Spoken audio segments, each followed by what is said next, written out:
Okay, good afternoon everyone. Let's start our class. है ना, human genome project हम देख रहे थे और उसका मेथोडोलॉजी देखे और उसका इंट्रोडक्शन देखे कि कौन कौन सी एजेंसीज इन्वॉल्व हैं और ह्यूमन जीनोम प्रोजेक्ट का गोल क्या है, क्यों ह्यूमन जीनोम का प्रोजेक्ट किया गया, उसके 5-6 गोल देखे थे। उसके बाद मेथोडोलॉजी देखे कि देयर आर 2 अप्रोच। उसमें से एक अप्रोच ये था कि आप एक्सप्रेस्ड पार्ट ऑफ जो डीएनए है सिर्फ उसी को सीक्वेंस करो, और दूसरा अप्रोच था होल डीएनए सीक्वेंसिंग। चाहे एक्सप्रेस होता हो या ना होता हो, आपको टोटल डीएनए क्या करना था, सीक्वेंस करना था। और सीक्वेंसिंग कैसे किए थे, आपने पहले काटा था, है ना, पहले आइसोलेशन ऑफ डीएनए किया, फिर रेस्ट्रिक्शन डाइजेशन किया, फिर अग्रोस इलेक्ट्रोफोरेसिस किया, है ना, और उसको क्या किया था, आपने क्लोनिंग किया था। क्लोनिंग किस में किया था, बैक और यैक, है ना, बैक्टीरियल आर्टिफिशियल क्रोमोसोम, और ये क्या हो गया, ये अपना यीस्ट आर्टिफिशियल क्रोमोसोम YAC, है ना, यैक। और उसी के हिसाब से आपने होस्ट भी लिया था कि उसको आप क्लोनिंग करके कहाँ डालेंगे बोलने से होस्ट में डालते हैं। तो अगर BAC में क्लोन किया तो आपने बैक्टीरिया में डाला था, YAC में क्लोन किया था तो आपने कहाँ डाला था, यीस्ट में डाला था। और वहां डालने से इनका कॉपी नंबर बढ़ेगा, इनका जो आपका जो डीएनए का फ्रेगमेंट था उनका नंबर बढ़ेगा, जिसको आप क्या बोलते हो, क्लोनिंग बोलते हो। और उसके बाद आपने ऑटोमेटेड सीक्वेंसिंग किया था, डाटा फीड किया था कंप्यूटर में, और कंप्यूटर ने ओवरलैपिंग एनालिसिस करके डीएनए फ्रेगमेंट्स को ज्वाइन करके एक कंप्लीट डीएनए सीक्वेंस आपको दिया था। क्लियर है। और उसके बाद हम ये देख रहे हैं salient features of human genome project. Human genome project करने के बाद हमको क्या क्या इंफॉर्मेशन मिला है, उसमें 7-8 पॉइंट 9 पॉइंट आपके एनसीईआरटी में दिए हुए हैं। आपको बराबर वो पॉइंट पढ़ना है और बहुत सारे पॉइंट्स आपको याद भी रखना है, डायरेक्ट क्वेश्चन आते हैं। ठीक है, तो पहला पॉइंट क्या है, पहला पॉइंट ये है कि सीक्वेंसिंग करने से ये पता चला कि human genome contains 3164.7 million basis. कितना बेसिस, न्यूक्लियोटाइड बेस 3164.7। आपको याद होगा हम पहले भी बोलते थे कितना है, 3.3 × 10⁹ बेसिस, यही बोलते थे, सही है। अब इसको सीक्वेंस करने से एग्जैक्ट डाटा आ गया कितना, 3164.7 मिलियन। ये मिलियन बोल रहा है, अगर इसको मैं बिलियन में कन्वर्ट करूं तो ऐसा हो जाएगा 3.164 × 10⁹ तो कुल मिला के ये भी और ये भी क्या है, सेम है। तो बिलियन में भी बोल सकता है, 10⁹ मतलब क्या हो गया, बिलियन। ठीक है, तो ये मिलियन में 3164.7 मिलियन न्यूक्लियोटाइड बेसिस है। ठीक है, सेकंड पॉइंट ये है कि total number of gene approximately जो कितना निकला, 30,000 genes are present in human chromosomes. ये फाइनल आंसर आपके पास है कि टोटल नंबर ऑफ जीन कितना है, 30,000। और जो हम एस्टिमेट किए थे, अंदाजा लगाए थे कि लगभग, वैसा मानते थे पहले सीक्वेंसिंग करने से पहले कि लगभग 80,000 to 140,000 जीन्स होंगे, है ना। 80,000 से करीब 1,40,000 जीन्स हैं, ऐसा हमारा मानना था। बट ह्यूमन जीनोम प्रोजेक्ट करके क्या पता चला कि टोटल जीन्स कितने हैं, लगभग 30,000 जीन्स हैं। ठीक है, जो कि आपके अंदाजे से क्या निकला, बहुत कम निकला। क्लियर। अब तीसरा पॉइंट ये है कि एवरेज साइज ऑफ जीन का एवरेज साइज कितना है। आपके क्रोमोसोम में कई प्रकार के जीन है, बहुत सारे जीन्स हैं, 30,000 जीन्स है सपोज, तो एवरेज साइज क्या है बोलने से आप बोलोगे 3000 बेसेस के बने हैं एवरेज, है ना। कोई इससे भी छोटा होगा, कोई इससे बड़ा होगा, कोई बहुत बड़ा होगा। अब सबका एवरेज निकाल के आप बताओगे एवरेज साइज ऑफ जीन कितना है, 3000 बेसेस। ठीक है, डायरेक्ट क्वेश्चन आता है what is the average size of gene. ठीक है, 3000। बट साइजेस वेरी ग्रेटली, अलग अलग जीन के अलग अलग साइज होते हैं, कोई छोटा है कोई बड़ा है। एवरेज निकाला तो 3000 आया, साइज अलग अलग है। बहुत सारे जीन्स हैं जिनका साइज छोटे से लेके बड़ा, पूरा रेंज ऑफ साइजेस है। अगर आपको पूछा जाए सबसे बड़ा जीन कौन सा है, आप बोलोगे largest gene is dystrophin. Dystrophin क्या है, लार्जेस्ट जीन है जिसका, जो कि आपको मिलेगा X क्रोमोसोम में, है ना। X क्रोमोसोम में क्या मिलेगा, डिस्ट्रोफिन, जो सबसे बड़ा जीन है। कितना बड़ा है, 2.4 मिलियन बेसेस, है ना। 2.4 मिलियन बेसेस मतलब 2.4 × 10⁶ बेसेस, इतना बड़ा ये जीन है। एक एवरेज कितना है, 3000, और ये कितना बड़ा है सोचो उससे। ठीक है, 2.4 के पीछे 6 जीरो लगाएंगे तब जाके मिलियन बेसिस बनेगा। ये बहुत बड़ा जीन है डिस्ट्रोफिन। कहाँ प्रेजेंट है, X क्रोमोसोम में प्रेजेंट है, याद रखना पड़ेगा। ठीक है, इसके अलावा नेक्स्ट पॉइंट आपको फीचर्स ये पता चला कि जितना भी जीन हमको नॉन है उसमें आज भी 50% ऑफ जीन ऐसे हैं जिनका फंक्शन नहीं पता है, आज भी नहीं पता है कि 50,000 जीन का फंक्शन क्या है, आपके बॉडी में उनका क्या रोल है, वो क्या काम कर रहे हैं, दिस इज अननोन, है ना। Function of over 50% of genes are non और 50% जीन का फंक्शन नहीं पता है, अननोन है, ठीक है। उसके बाद chromosome 1 has most number of genes, सबसे ज्यादा जीन्स कौन से क्रोमोसोम में है, क्रोमोसोम 1 2 लेके 23 क्रोमोसोम्स है, टोटल 24 क्रोमोसोम्स है, राइट। 23 हमारे अंदर है, टोटल मिला के मेल फीमेल मिला के बात करें तो 24 टाइप का क्रोमोसोम है, ठीक है। एक एक्स और एक वाई, वाई को मिला के 24 हो जाता है, क्लियर है। तो क्रोमोसोम 1 में सबसे ज्यादा जीन्स हैं, कितने जीन्स हैं, 2968 2968 2968 genes are present in chromosome number 1 और ये सबसे हाईएस्ट है, इससे सबसे ज्यादा नंबर जीन क्रोमोसोम 1 में मिलेगा। उसके बाद वाई क्रोमोसोम में सबसे कम जीन है, कितना है 231 231 जीन्स आपको वाई क्रोमोसोम में मिलेगा। तो वाई क्रोमोसोम में जीन की संख्या सबसे कम और क्रोमोसोम नंबर में 1 में जीन की संख्या सबसे ज्यादा 2968, राइट। ओके, मैक्सिमम डीएनए हम अब क्या बोल रहे हैं कि मैक्सिमम डीएनए आर, अच्छा एक ये पॉइंट छूट गया हमारे पास, इसको देख लेते हैं पहले। About 99.9% bases are identical in all individuals, है ना। जैसे मेरा डीएनए है, आपका डीएनए है, अगर हम डीएनए को निकाल के आपका मेरा सबका डीएनए निकाल के सीक्वेंस करूं तो मैं क्या देखूंगा कि 99.9% हमारा सबका डीएनए क्या है, लगभग सेम है, एकदम सेम सीक्वेंस है। तो फर्क कितना है, 0.1% का। वही 0.1% है जिसके कारण आप हो और मैं, सही बात है, बिल्कुल, मतलब समझ रहे हो, 99.9% एग्जैक्टली सेम डीएनए है हमारा, सिर्फ 0.1% में डिफरेंस है, उसी के कारण हम आपस में एक दूसरे से क्या है, अलग हैं, यूनिक हैं आपस में एक दूसरे से, ठीक है। सो 0.1% से डिफरेंट इन ईच अदर और इसी के कारण हम क्या है, अलग है, 99.9 लगभग सेम। क्रोमोसोम 1 has mostly देखिए हम maximum DNA are repetitive DNA sequence, जो मैक्सिमम डीएनए है जो 99.9% जो लगभग सेम है ना। अगर पूरा 100% माने तो 98% डीएनए, कितना परसेंट, 98% डीएनए जो है वो क्या है, लगभग रेपिटेटिव सीक्वेंस है, मतलब कुछ सीक्वेंस है बार-बार रिपीट हो रहे हैं, है ना।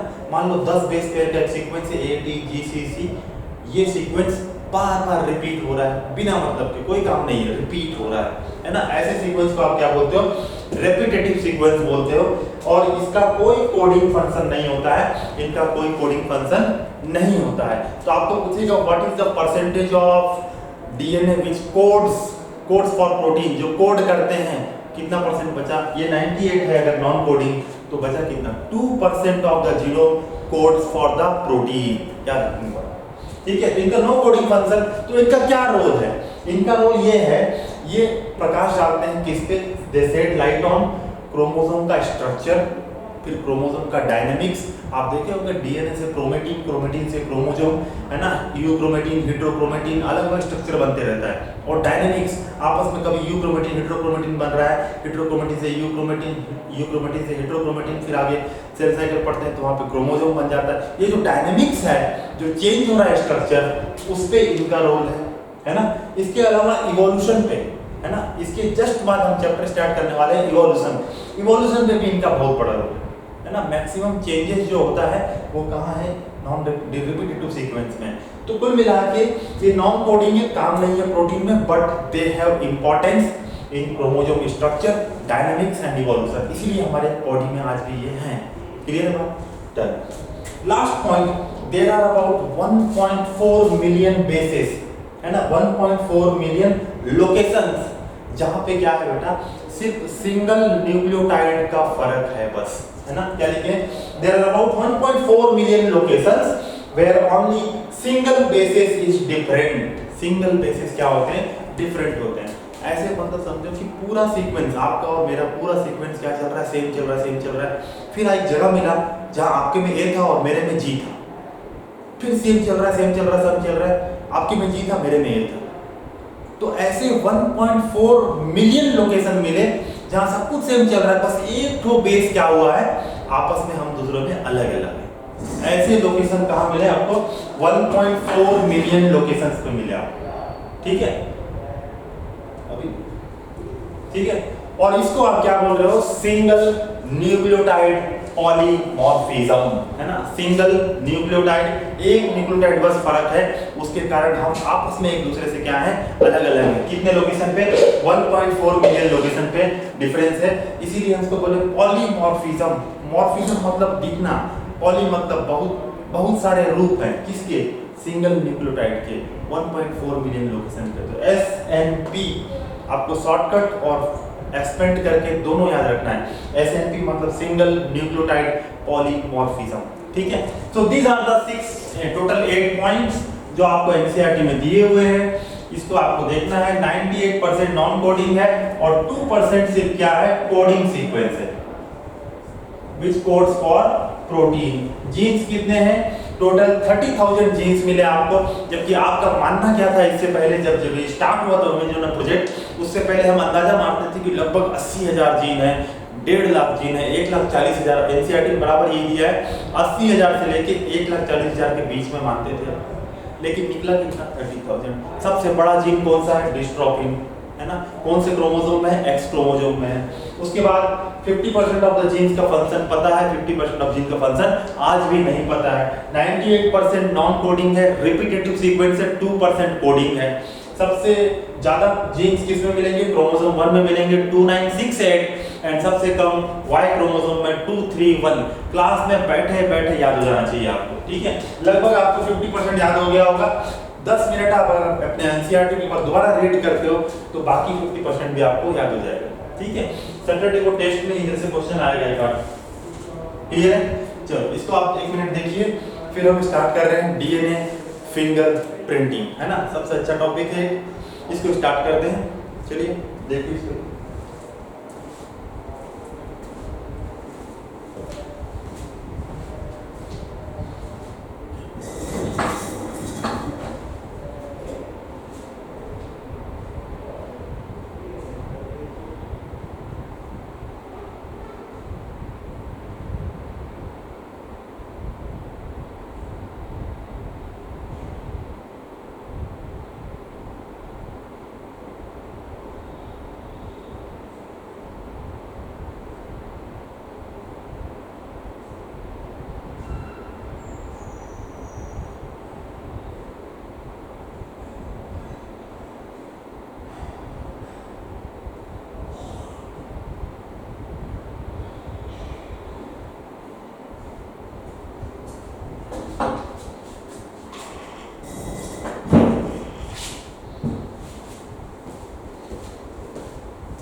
DNA fingerprinting.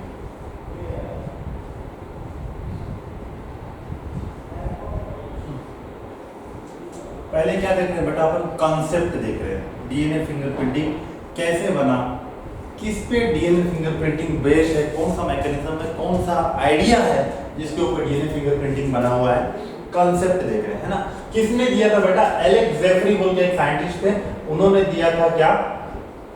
डीएनए फिंगरप्रिंटिंग का कॉन्सेप्ट, ठीक है।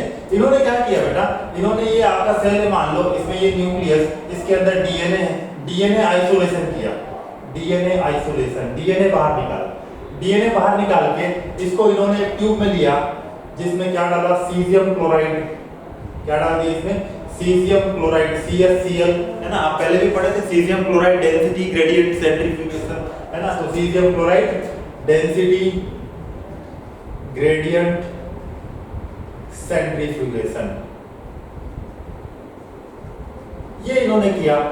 तो इसमें आपके पास आपने क्या डाल दिया था, अपना जो ये डीएनए जो बाहर निकला इसको आपने कहाँ डाला था, यहाँ डाला था, और इसको डेंसिटी ग्रेडियंट सेंट्रीफ्यूगेशन किया। तो आपको क्या मिला, इनको मिला कि 99.9% डीएनए सब एक जगह था, यहाँ पे मान लो ये क्या है, पूरा 99.9% डीएनए,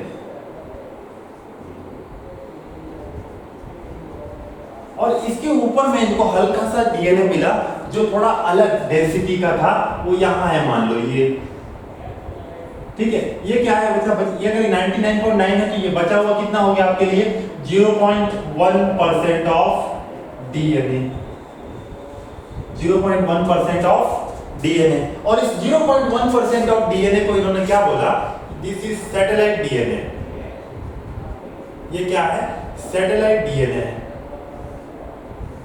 ठीक है। और सैटेलाइट डीएनए को उन्होंने फर्दर स्टडी किया, तो सैटेलाइट डीएनए से क्या क्या मिला इनको इंफॉर्मेशन, देखिए आप, सैटेलाइट डीएनए इन्होंने पढ़ के इसको स्टडी करके बताया कि सैटेलाइट डीएनए भी दो टाइप के हैं, ठीक है, दो टाइप के हैं। कौन कौन से, एक है मिनी सैटेलाइट और दूसरा क्या है, माइक्रो सैटेलाइट, ठीक है। मिनी सैटेलाइट में क्या है, 10 to 60 बेस पेयर का रिपीट है, कितना बोल रहे हैं, लेंथ बोल रहे हैं, 10 to 60 बेस पेयर का रिपीट है। इसको हम लिख रहे हैं कि 10 to 60 बेस पेयर का रिपीटेड सीक्वेंस है, रिपीटेड सीक्वेंस है, जिसका कॉपी नंबर एंड लेंथ, दो चीज बोल रहे हैं, copy number and length varies between individual,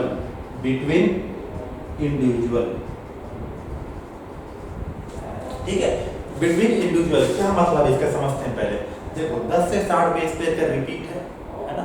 for example मैं मानता हूँ कि मेरे पास, एक एग्जांपल मैं मान रहा हूँ बस, कि मेरे पास जो रिपीटेड है सैटेलाइट डीएनए में, वो मान लो 20 बेस पेयर का, 20 बेस पेयर का रिपीट है। 20 बेस पेयर बार बार क्या हो रहा है, रिपीट हो रहा है, वही सेम 20 बेसिस बार बार रिपीट हो रहे हैं, ठीक है। और आपका डीएनए में किसी एक का डीएनए, किसी भी स्कूल से किसी एक जन का डीएनए निकाला, उसको मैं चेक किया, तो उसमें हो सकता है कि 10 बेस पेयर का रिपीट है बार बार, किसी में 12 बेस पेयर का, किसी में 50 बेस पेयर का, किसी में 60, तो सब में लेंथ क्या है, अलग अलग है। तो हम लिखे हैं कि length varies between individual to individual, 10 से 60 में कुछ भी लेंथ हो सकता है, क्लियर है। दूसरा पॉइंट, रिपीट भी क्या करेगा, इसे कॉपी नंबर मतलब वो भी वेरी करेगा। कॉपी नंबर मतलब समझे क्या चीज है, अगर मान लो एक एग्जांपल के लिए मेरे पास 10 बेस पेयर का रिपीट है, और एक जन आप में से कोई एक है जिसमें 10 बेस पेयर का रिपीट है, लेकिन 10 बेस पेयर का रिपीट है, मेरे डीएनए में 10 बेस पेयर कम से कम 20 बार रिपीटेड है, 10 बेस पेयर बार बार आ रहा है, कितने बार, 20 बार। और जो सामने वाले का डीएनए है उसकी में भी 10 बेस पेयर निकला रिपीट, बट उसमें कितना बार, वो 5 ही बार रिपीट आया, 10 बेस पेयर का 5 बार रिपीट है। तो कॉपी नंबर अलग है, रिपीट का लेंथ सेम है, बट मेरे में 20 बार रिपीट हुआ है, सामने वाले में 5 बार रिपीट हुआ है, तो कॉपी नंबर अलग है। मेरा कॉपी नंबर 20 टाइम्स 20 बार रिपीट हुआ, कॉपी नंबर कितना हो गया, 20। यहाँ कितना रिपीट हुआ, सामने वाले में 5 बार रिपीट हुआ, तो कॉपी नंबर कितना हुआ, 5, ठीक है। तो कुल मिला के बात यह है, copy number and length of the DNA repeated sequence क्या करता है, वेरी करता है, डिफरेंट होता है पर्सन टू पर्सन, राइट। और इसी को हम क्या बोले, इसी को सैटेलाइट डीएनए को, जो ये 10 से 60 बेस पेयर का रिपीटेड सीक्वेंस है, इन्हीं को बोला इन्होंने VNTR। इसी को क्या बोला इन्हें, VNTR बोला। VNTR को हम लिख रहे हैं वेरिएबल नंबर टेंडम रिपीट, है ना। एक टेंडम रिपीट है, जो बार टेंडमली अरेंज हो रहा है, एक के बाद एक अरेंज हुआ है रिपीटेड सीक्वेंस, और उसका नंबर क्या है, वेरिएबल, ठीक है। तो उसी को नाम दिया उन्होंने VNTR। और इसी VNTR पे डीएनए फिंगरप्रिंटिंग बेस्ड है, डीएनए फिंगरप्रिंटिंग,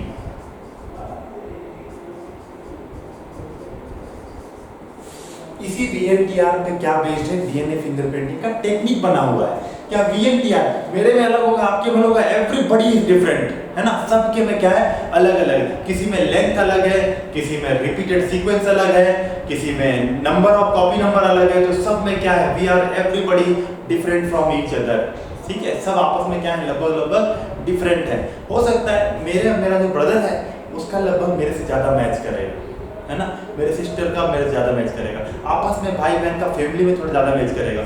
मेरा और आपका एकदम ज्यादा डिफरेंट होगा, मेरे से आपसे ज्यादा डीएनए नहीं मिलने वाला आपका, आप क्यों एकदम अलग हो, मैं अलग हूँ, ठीक है, आपको किसी और के साथ नहीं मिलेगा, लेकिन फैमिली मेंबर थोड़ा क्लोज मिल सकता है, ठीक है। इसी को हमने क्या बोला, मिनी सैटेलाइट, और उसमें एग्जांपल क्या दिया, VNTR, आपको लेंथ याद रखना है एंड कॉपी नंबर और लेंथ वेरी करेगा, ये पॉइंट याद रखना है, ठीक है, ये मिनी सैटेलाइट हो गया।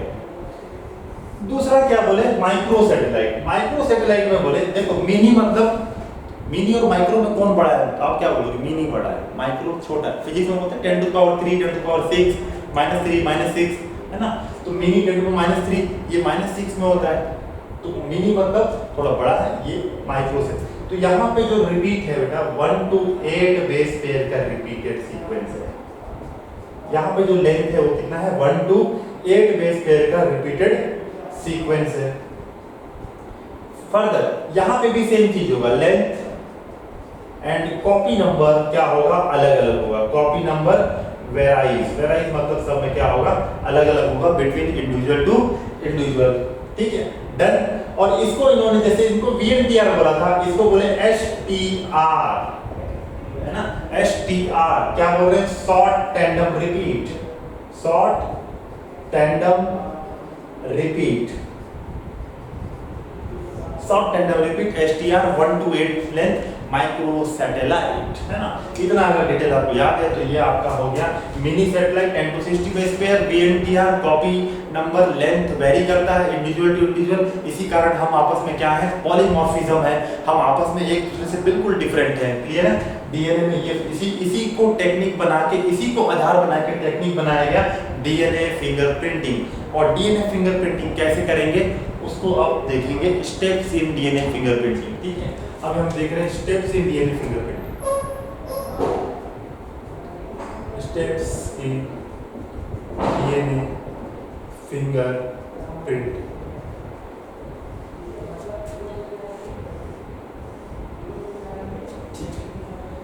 सबसे पहला काम, आपके पास सेल है, सेल से क्या कर ली, ये न्यूक्लियस, न्यूक्लियस के अंदर क्या है, डीएनए,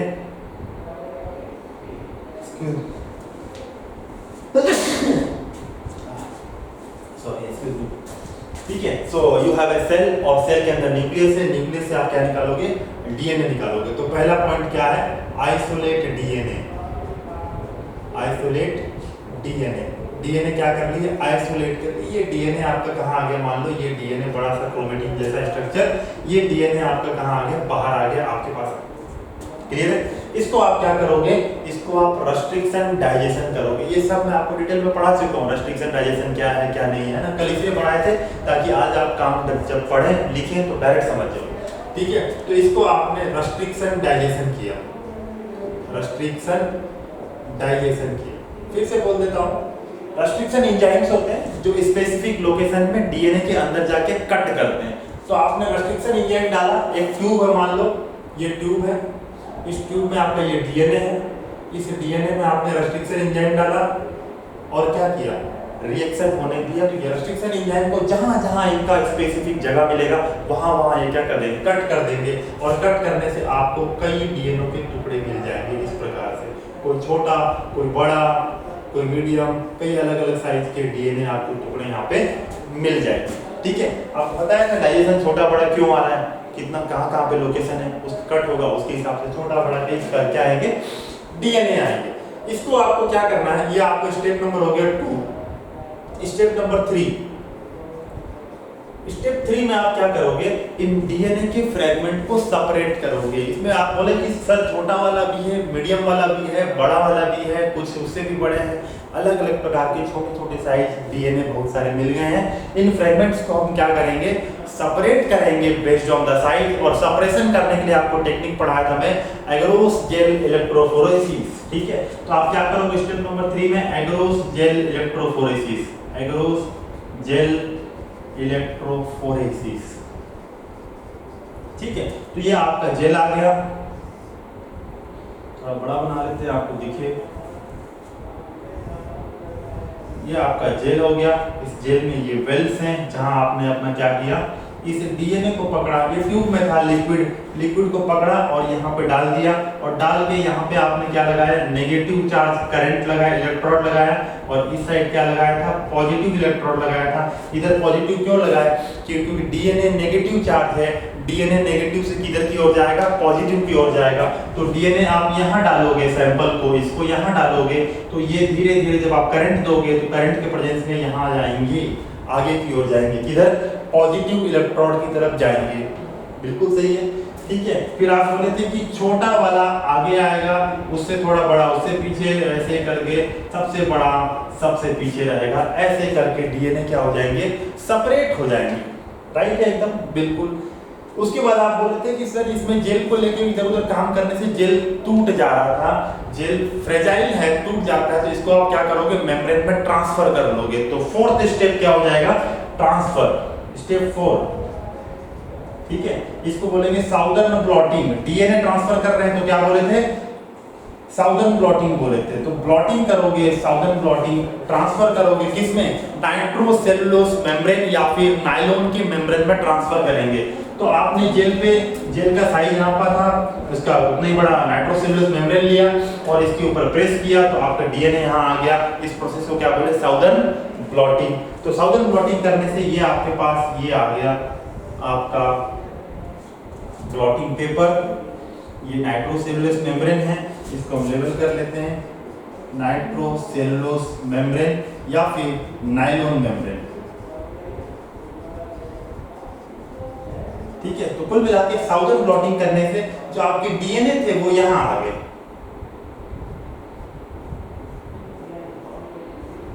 कहां आ गए, मेम्ब्रेन में आ गए। बट क्या ये डीएनए आपको दिखेगा, नहीं दिखेगा। अभी क्या होगा, ये डीएनए आपको नहीं दिखेगा, क्योंकि डीएनए नेकेड आई से आप देख नहीं सकते हो। क्लियर है। तो इस डीएनए को देखने के लिए कि कितना कितना छोटा और कितना बड़ा बड़ा टुकड़ा आया है, उसको देखने के लिए आपको यूज करना पड़ेगा प्रोब, है ना। क्या यूज करेंगे, प्रोब यूज करेंगे। प्रोब क्या है वो समझते हैं पहले।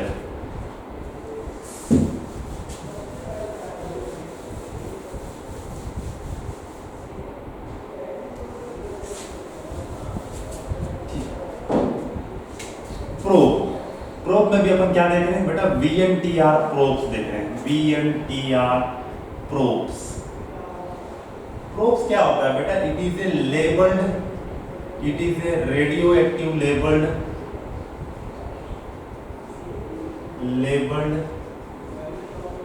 सिंगल स्टैंडर्ड और double standard DNA fragments, DNA fragments. ठीक है, क्या मतलब है समझो। आपने क्या किया, आपको VNTR का लेंथ पता था, आपको पहले ही बता दी एलेक्स जेफरी बोले कि कितना लेंथ होगा, 10 to 60 बेस पेयर का रिपीट होगा, तो 10 से 60 बेस पेयर का लेंथ है। ठीक है, बिल्कुल लेंथ है इसका।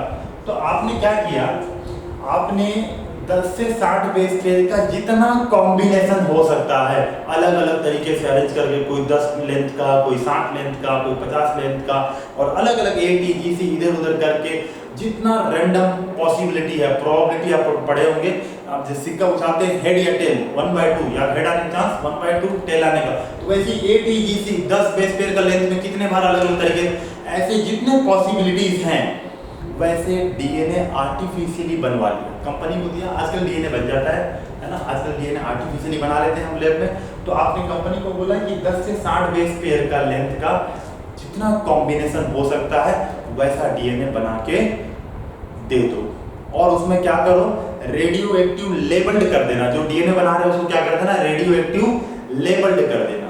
बस इतना बात है। इसी को आप क्या बोल रहे हो, VNTR प्रोब्स बोल रहे हो। क्लियर है? तो ये डीएनए, ये VNTR प्रोब्स है, समझो ये ट्यूब है आपके पास, इसमें ट्यूब में आपको क्या मिला, बहुत सारे डीएनए मिले हैं, 10 से 60 बेस करके अलग अलग लेंथ के अलग अलग कॉम्बिनेशन, जो कि क्या है, रेडियो एक्टिव लेबल्ड है, रेडियो एक्टिव लेबल्ड है, लेबल्ड VNTR। और इसी को आप क्या बोलोगे बेटा, प्रोब बोलोगे। क्या बोल दिया, प्रोब। अब इस प्रोब को आपको क्या करना है, साउदर्न ब्लॉटिंग के बाद जो आपको डीएनए मिला हुआ है यहाँ पे नाइट्रोसेलुलस मेम्ब्रेन, नायलॉन मेम्ब्रेन के ऊपर में, इसमें आप प्रोब को डाल देना है। ठीक है, तो स्टेप नंबर 5 यहाँ देखते हैं। स्टेप 5 क्या करेंगे, हाइब्रिडाइजेशन। स्टेप 5 में क्या करेंगे, हाइब्रिडाइजेशन। हाइब्रिडाइजेशन इसमें क्या करेंगे, add VNTR probes, add VNTR probes, है ना। VNTR प्रोब्स क्या है, यहाँ लिखा हुआ है रेडियो एक्टिव लेबल्ड VNTR, है ना। प्रोब्स टू नाइट्रोसेलुलस मेम्ब्रेन और नायलॉन मेम्ब्रेन, उसमें क्या करना है, आपको ऐड करना है। ठीक है, तो आपने जितना कॉम्बिनेशन पॉसिबल था सब डाला है, तो सब डाला। ये जो अगर ये जैसे मान लो कि मेरा ही डीएनए निकाल के यहाँ पे अगर आपने रेस्ट्रिक्शन डाइजेशन करके एग्रोजेल इलेक्ट्रोफोरेसिस करके सेपरेट करके साउदर्न ब्लॉटिंग करके नायलॉन मेम्ब्रेन में है, तो मेरे अंदर जो रिपीट होगा, जो कॉपी नंबर, जो भी सीक्वेंस होगा, उसका कंप्लीमेंट्री सीक्वेंस यहाँ जहाँ भी मिलेगा उसको मैंने जितना पॉसिबिलिटीज है सब बनवाया, तो उसमें कोई ना कोई पॉसिबिलिटीज ऐसा होगा कि उसका सेम कंप्लीमेंट्री डीएनए मेरे में है, तो वो जाके ये वाला डीएनए प्रोब जाके यहाँ पे क्या कर लेगा, बाइंड कर लेगा। क्या कर लेगा, बाइंड कर लेगा, लग जाएगा, कंप्लीमेंट्री बेस पेयरिंग कर लेगा। जैसे ये आपका क्या हो गया, नाइट्रोसेलुलोस मेम्ब्रेन हो गया। इसमें यहाँ पे मान लो ये आपका बड़ा सा एक डीएनए फ्रेगमेंट था, इसमें आपने क्या डाला था, प्रोब डाला था, तो ये प्रोब, ये वाला क्या है, प्रोब है। इसमें मैं ऐसे ऐसे दिखा रहा हूँ, इसका मतलब इसमें क्या है, रेडियो एक्टिव लेबल्ड है। ये आपका VNTR प्रोब, ये इसका क्या था बेटा, कंप्लीमेंट्री निकला। यहाँ A था तो यहाँ T निकला, यहाँ G था तो यहाँ C निकला, तो आपस में बॉन्ड करके ये क्या बना लिए, हाइब्रिड बना लिए, है ना। आपस में बॉन्ड करके क्या बना लिए, हाइब्रिड बना लिए। सर दोनों तो डीएनए है, फिर हाइब्रिड किस बात का, ये नॉन लेबल्ड है और ये लेबल्ड है, तो एक लेबल्ड है एक नॉन लेबल्ड, दोनों मिलकर क्या बोलोगे, हाइब्रिड बोलोगे। इसीलिए इस प्रोसेस को क्या बोले अपन, hybridization. Radio active labelled VNTR probe bind करेगा आपके डीएनए के साथ। ठीक है, तो बाइंड कर गया, ऐसे जहां भी उसको अपना अपना कंप्लीमेंट्री मिला वहां पे क्या कर दिया, ये बाइंड कर दिया। ठीक है, ऐसे यहाँ पे भी क्या हो गया, हाइब्रिडाइजेशन मिला, बाइंड कर दिया। इसको अब क्या करेंगे, स्टेप 6 में, step 6 auto radiography, auto radiography करेंगे। इसमें आप क्या करोगे बेटा, इसमें एक्सरे लाइट दोगे, इसमें आप क्या दोगे, एक्सरे लाइट दोगे। ये एक्सरे लाइट दिए, एक्सरे लाइट देने से क्या होगा, जो radio active labelled VNTR probe से जहां जहां आपके डीएनए के साथ हाइब्रिड बना के बैठा हुआ है, वहां वहां आपको चमक के डीएनए दिखेगा, रेडियो एक्टिविटी निकलेगा, तो वहां पे आपको अपना चमक के क्या दिखने लगेगा, डीएनए दिखलेगा। इससे पहले ये सब अपन सिर्फ समझाने के लिए लकीर खींचा हुआ है, यहाँ पे आपको कहीं पे डीएनए नहीं दिखने वाला है। डीएनए को देखने के लिए कि आपका डीएनए कितना बड़ा बड़ा टुकड़ा बना है, वही देखने के लिए हमने क्या किया है, प्रोब बनाया था, वो भी कैसा, रेडियो एक्टिव लेबल्ड।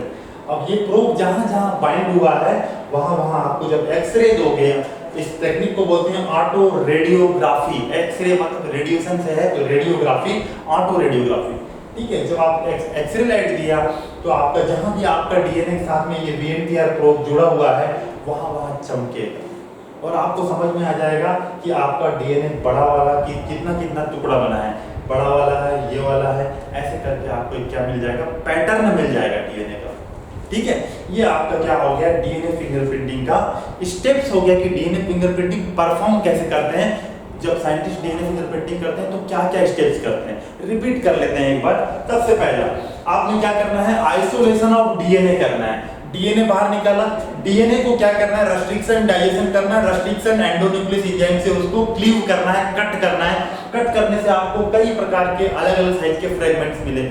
उन फ्रेगमेंट्स को सेपरेट करने के लिए you have done agarose gel electrophoresis. और एग्रोस इलेक्ट्रोफोरेसिस करने से डीएनए सेपरेट हो गए साइज के हिसाब से। Smaller DNA are forward position और बड़े डीएनए किधर है, बैकवर्ड पीछे साइड है। उसके बाद आपको क्या किया, आपने इसको मेम्ब्रेन में ट्रांसफर किया। इस जेल में जितने भी डीएनए थे उसको कहां ट्रांसफर किया, साउदर्न ब्लॉटिंग करके नाइट्रोसेलुलोज और नायलॉन मेम्ब्रेन, सिंथेटिक मेम्ब्रेन में क्या किया, ट्रांसफर किया। उस टेक्निक को आपने कल बताया था कि साउदर्न ब्लॉटिंग बोलते हैं। इसके बाद आपने इसके ऊपर क्या डाला था, हाइब्रिडाइजेशन किया था स्टेप 5 में, जिसमें आपने वीएनटीआर प्रोब्स ऐड किए थे। वीएनटीआर प्रोब्स क्या है सर, ये रेडियो एक्टिव लेबल्ड वीएनटीआर हैं, है ना। वीएनटीआर जितना पॉसिबिलिटीज वीएनटीआर हो सकता है दुनिया में, हमने आर्टिफिशियली बनाया है और उसको लेबल्ड करवाया है। यही डीएनए है रेडियो एक्टिव लेबल्ड वीएनटीआर। क्या होता है, it is radio active labelled artificially synthesised single stranded and double stranded DNA fragments.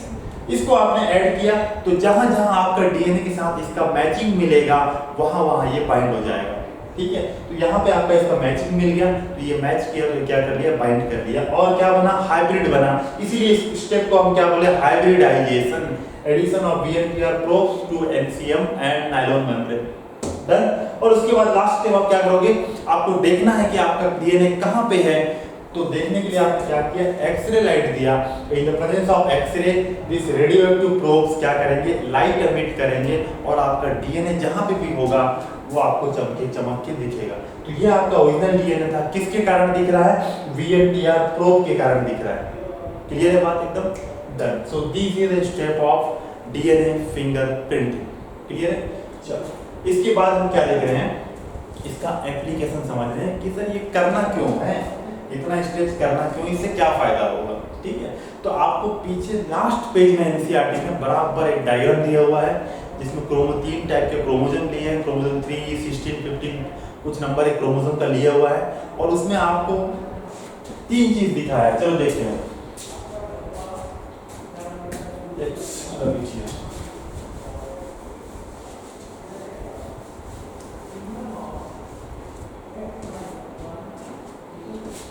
तो ऐसा एक आपको दिया हुआ है जिसमें लिखा हुआ है सी, इधर क्या लिखा हुआ है, सी लिखा हुआ है, और यहाँ पे आपको कुछ ऐसे डीएनए के ऐसे ऐसे फ्रेगमेंट्स दिए हुए हैं, ठीक है। ये सबसे छोटा मान लो, ये उससे थोड़ा बड़ा, और ये यहाँ पे बड़ा जैसे दिया हुआ है, क्लियर है। उसके बाद आपको एक और डायग्राम दिया हुआ है, यहाँ पे ए और बी लिखा हुआ है, ये ए और यहाँ पे लिखा है बी। यहाँ पे कुछ ऐसा टाइप का कुछ अलग अलग डायग्राम कुछ दिया हुआ है ऐसा, और ये अब यहाँ पे दिया हुआ है ये ऐसा, कुछ इस तरीके का डायग्राम आपको दिया हुआ है। जो आपको सिखा रहा हूं उसके हिसाब से डायग्राम को देखोगे तो आप समझ जाओगे। फॉर एग्जांपल एक केस है, ठीक है, इसको फॉरेंसिक साइंस में यूज करते हैं। एप्लीकेशन कहाँ है इसका, forensic science, application forensic science.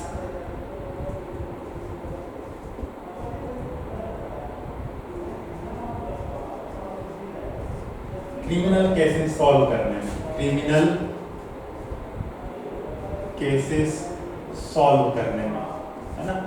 अब वो सब के सब मेरे ख्याल से सीआईडी सब देखे होंगे। सीआईडी में डॉक्टर है वो बड़ा बड़ा टेस्ट करते रहता है, इससे डीएनए मैच हो रहा है, वो क्या करता है, डीएनए मैच हो गया, ऐसे जब आते रहता है सब चीजें, वो यही है डीएनए फिंगरप्रिंटिंग, डीएनए मैच हो रहा है कि नहीं हो रहा है। एग्जाम्पल समझते हैं, क्रिमिनल केस का सॉल्यूशन लेके, एक क्रिमिनल केस लेके। फॉर एग्जाम्पल आप समझो कि एक मर्डर हो गया, क्या हो गया, एक मर्डर हो गया, और मर्डर जहाँ हुआ है वहाँ पे अब पुलिस ने पूरा क्या किया, घेरा बना लिया। घेरा बना के वहाँ पे जितने भी सबूत थे सब चीज़ों को, वहाँ पे हो सकता है किसी का नाखून कटा हुआ मिला, हो सकता है कि जब मर्डर हुआ दोनों का आपस में लड़ाई होगा, तो जब आपस में नोचा नोची किए होंगे तो नाखून में उसका स्किन कट के फंस गया होगा, या फिर उसका हेयर खींचा खींची हुआ होगा तो हेयर गिर के हाथ में उसमें पड़ा हुआ होगा, या फिर उसको वहाँ पे हेयर मिला। तो ये सब क्या है, क्राइम सीन के सबूत हैं, सैंपल्स हैं। इन सबूतों को फॉरेंसिक टीम इकट्ठा करके ले जाती है।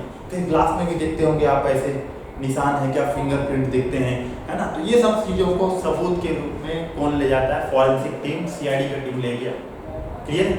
उसके बाद पुलिस ने जांच पड़ताल किया कि मर्डर हुआ तो क्या हुआ, आजू बाजू में कैमरा वैमरा देखे, कई लोगों से बात किए, तो सस्पेक्ट 2 लोग मिल गए कि ये दोनों में से कोई एक जन है जो मर्डर किया है। कैमरा वैमरा देख के पता चला कि एक जन आया था इधर छुरी लेके, ठीक है, और एक जन दूसरा कोई ऐसे नकाब पहन के आया था और उसी समय आसपास में जब मर्डर हुआ है तभी ये दोनों दिखे वहाँ पे, एक जन चोरी के साथ था, एक जन नकाब के साथ था और दोनों अलग अलग गाड़ी में चल दिए। ये सबूत के रूप में मिला पुलिस को, तो इनके ऊपर डाउट है कि ये शायद मर्डर किए होंगे। क्लियर है? तो क्या किया जाएगा? सब क्राइम सीन, सी मतलब क्या है, क्राइम सीन से लिया गया डीएनए को क्या किया आपने, डीएनए फिंगरप्रिंटिंग किया। जैसे अभी स्टेप्स दिखाए 6 steps, same to same crime scene से जो सैंपल मिला है, सबूत मिला है, उसका खून, उसका नाखून या उसका बाल जो भी मिला है या फिर स्किन, कुछ भी सैंपल मिला है, उस सैंपल को क्या करेंगे, डीएनए फिंगरप्रिंटिंग। और जो तो सस्पेक्टेड थे, एक ए वो छुरी लेके आने वाला और एक बी जो नकाब पहन के उस समय जा रहा था वहां से जहां मर्डर हुआ था, ये दोनों सस्पेक्टेड को बुलाया गया, उनका भी डीएनए लिया गया, सैंपल लिया गया और सैंपल निकाल के उनका भी डीएनए निकाल के सेम प्रोसीजर डीएनए फिंगरप्रिंटिंग किया गया। तो उनका भी आपको ऐसा क्या मिल गया, डीएनए चमकता हुआ यहाँ पे दिख रहा है। ए वाले का ऐसा पैटर्न दिखा, बी वाले का पैटर्न ऐसा दिखा। क्लियर है? अब क्या है, आप इसको देखो किससे मैच हो रहा है। ये इतना बड़ा वाला फ्रेगमेंट क्या इसमें है, बी में? हाँ है। ये वाला फ्रेगमेंट बी में है, ये वाला फ्रेगमेंट बी में है। ए वाले में अलग दिख रहा है, ये इससे छोटा वाला दिख रहा है, ये इसके बराबर जो दिख रहा है, लेकिन ये मान लो ये यहाँ पे है, ये इससे थोड़ा बड़ा दिख रहा है। तो ये सैंपल इससे मैच नहीं हो रहा है, जबकि बी वाला सैंपल क्राइम सीन के सैंपल से क्या हो रहा है, मैच हो रहा है। इसका मतलब who is the criminal, B is the criminal. ठीक है, ये क्रिमिनल केसेस को सॉल्व करने के लिए डीएनए फिंगरप्रिंटिंग यूज करते हैं। क्लियर है? तो आप क्रोमोसोम जो दिया हुआ है उसमें रेड कलर का, येलो कलर का और ब्लू कलर का, आई बिलीव जितना मेरे को याद है इस कलर्स में दिए हुए हैं। आप उस रेड कलर में देखना डब्बा डब्बा डब्बा डब्बा बना हुआ है, वो डब्बा डब्बा जो बना हुआ है और लेंथ है रिपीट का, और कितना बार डब्बा बना हुआ है वो कॉपी नंबर है। आप देखना अलग अलग आदमी में अलग अलग है। क्राइम सीन से जिसका मिलेगा उसका सेम रिपीट होगा, उतना ही बार बार लाल होगा, इधर भी लाल होगा, किसी में अलग होगा। तो ये सैंपल को आपको जाके एनसीईआरटी में इस डायग्राम को रीड करना है और यही इसका कंक्लूजन है कि जिसका मैच होगा ही इज द क्रिमिनल। ठीक है, फाइनल। और एक केस समझ लो, और भी केस आता है, मैटरनल पैटर्नल केसेस आते हैं, है ना। मैटरनल पैटर्नल केसेस आते हैं, बच्चा रहता है, बच्चा पे कोई दावा करते रहता है कि हमारा बच्चा है, एक जन और कोई बोल रहा है कि हमारा बच्चा है। कुछ ना कुछ पीछे मोटिव होगा, कुछ ना कुछ कारण होगा। हो सकता है कि वो बेटा के पीछे लाखों करोड़ों का जायदाद है जिसको हड़पना चाहते हैं, तो एक जन जानबूझ के झूठ बोल रहा है कि हमारा बच्चा है ताकि पूरा पैसा इनकी जायदाद इनको मिल जाए, और एक जन बेचारे सही वाले हैं वो लोग बोल रहे हैं हमारा बच्चा है। अब दोनों में लड़ाई चल रहा है, वो जानबूझ के ले जा रहे हैं, पुलिस को केस किए, ओरिजिनल मम्मी पापा हमारा बच्चा को छीन के ले जा रहे हैं। अब ये लोग भी पुलिस के सामने बोल रहे हैं नहीं हमारा बच्चा, ये लोग झूठ बोल रहे हैं। अब पुलिस क्या करे, दोनों बोल रहे हैं हमारे बच्चे हैं, सही बात है, पीछे कोई मोटिव है, कुछ ना कुछ जायदाद हो सकता है, कोई भी कारण हो सकता है। तो दो लोग दावा कर रहे हैं कि हमारा बच्चा है, इसके पापा हम हैं, ये बोल रहा है हमारा, मैं इसका पापा हूँ। अब ऐसे केसेस को सॉल्व करने के लिए आप क्या करोगे, डीएनए फिंगरप्रिंटिंग करोगे। आप क्या किए, आप बच्चे का, सी मतलब क्या है, मतलब चाइल्ड का डीएनए लिए, कट करके निकाले, और वैसे ही जो दो पेरेंट दावा कर रहे थे उनका भी डीएनए लिए और उसको भी क्या किए, डीएनए फिंगरप्रिंटिंग किए। तो जिसका सेम मिल जाएगा वो उसका रियल पापा है। फाइनल आंसर हो गया, पुलिस ने दावा सबूत के साथ दे दिया कोर्ट में, कोर्ट ने अपना डिसीजन सुना दिया कि B is the father of children. ठीक है, तो मैटरनल पैटर्नल केसेस उसको भी सॉल्व करने के लिए आपको क्या लगता है, डीएनए फिंगरप्रिंटिंग लगता है। ठीक है, तो ऐसे कई प्रकार के टेक्निक्स हैं, जिसमें एक टेक्निक डीएनए फिंगरप्रिंटिंग हम देखें, फॉरेंसिक साइंस में यूज होता है, आपको इसका एप्लीकेशन समझना चाहिए। एग्जांपल समझ के देखो, और एक चीज बोल रहा हूँ, जैसे सर यहाँ पे इतना बड़ा डीएनए आया, यहाँ पे छोटा आया, यहाँ पे बड़ा क्यों नहीं आया? क्यों नहीं आया? क्योंकि इसके पास जो लेंथ था और इसका जो कॉपी नंबर था बहुत ज्यादा कॉपी नंबर था, ज्यादा कॉपी नंबर था, तो जब कट हुआ तो बड़ा डीएनए आया। ठीक है, लेंथ बड़ा था और कॉपी नंबर भी ज्यादा था, तो डीएनए का जो रिपीट सीक्वेंस है क्या हो गया, बड़ा बड़ा हो गया। यहाँ पे कॉपी नंबर कम है, मान लो कॉपी नंबर कम है तो छोटा हो गया, बार बार रिपीट नहीं हुआ, 5 ही बार रिपीट हुआ है। कोई चीज मान लो 20 बार रिपीट हुआ तो बड़ा दिखेगा, कोई 5 ही बार रिपीट हुआ छोटा दिखेगा। तो इसमें कम बार रिपीट है, इसमें ज्यादा बार रिपीट है। क्लियर है? ऐसे ही आप अपने डायग्राम को एनालाइज करिए एनसीईआरटी में। ठीक है, डन फॉर टुडेज क्लास। ठीक है, आप कल का exam molecular basis of inheritance इसी चैप्टर से यहीं तक, ये आपका फाइनल एंड था इस चैप्टर का। और इसी चैप्टर से आपका क्वेश्चन आ रहा है, आप आराम से क्वेश्चन बनाइए। कोई डाउट होता है तो कभी क्लास में लास्ट के 5 मिनट में आप पूछ भी सकते हो, बिल्कुल माइक ऑन करके पूछ लीजिए, बताएंगे आपको बिल्कुल, है ना। और आप प्रैक्टिस करिए क्वेश्चन को, थोड़ा नंबर अच्छा लेके आइए, ठीक है। Okay, thank you for today's class. Will meet on Monday and will start new chapter evolution, ठीक है। इवोल्यूशन स्टार्ट करेंगे, थोड़ा जल्दी खत्म करेंगे इवोल्यूशन को। ये बड़ा चैप्टर था और इम्पोर्टेंट चैप्टर था, टाइम लगना ही था, लगा इसमें टाइम, ठीक है, लेकिन अच्छे से समझे, ठीक है। वीडियोस अपलोड हो रहे हैं, आप देखते रहिए। Thank you for today's class, let's meet on Monday. Okay, bye.